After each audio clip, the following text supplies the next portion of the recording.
weeks ago at the World Economic Forum in Davos, Brand Finance presented its report on the world's most valuable brands. Topping the list was Amazon at $220.8 billion.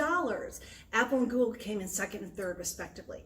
That's great news for those companies, but what about you? How valuable is your brand? And does it really matter? Well, first we have to acknowledge that calculating brand value is not an exact science. Different firms use different methodologies and all involve some subjectivity. That's why Interbrand's Best Global Brands report shows Amazon's brand value at $125 billion, nearly $100 billion less than Brand Finance's calculation.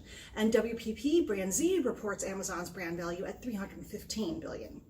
So should we even pay attention to these reports?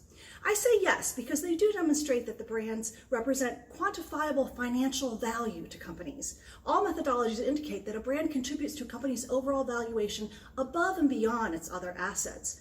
And in aggregate, the amount of value generated by the most valuable brands provides a sense of the power of brands to business in general.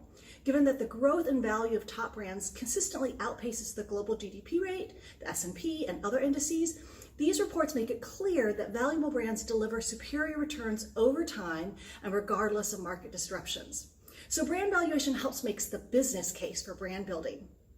But given the variability and subjectivity of the valuation methods, I do not recommend relying on these reports as definitive measures, nor should you try to correlate their findings with a company's spending on marketing or advertising and the return on investment of that. Instead, use brand valuation on a comparative basis to look at how your brand value compares to competitors in your category and to past valuation. And be sure to factor in the size of the business in the first place. A smaller company may have a lower absolute brand value, but higher value as a percentage of the overall firm valuation. Also, beware that the published most valuable brand or best brand reports rely on publicly available data. So the lists don't include private companies, and they usually only report value at the parent company level. So they can tell you that Google's brand value is $143 billion, but they can't report on the value of its subsidiary brands such as YouTube or Nest.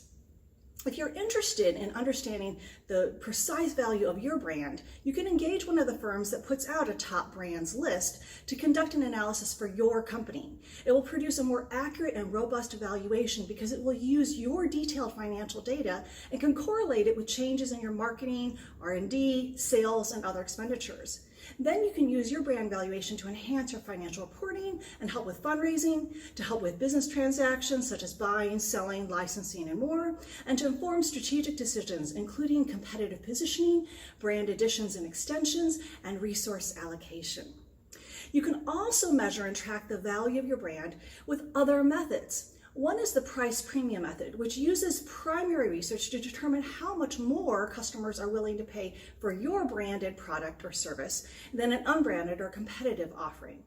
Another option is the royalty relief method, which estimates the present value of future royalty payments if you were to license or franchise the use of your brand to another company.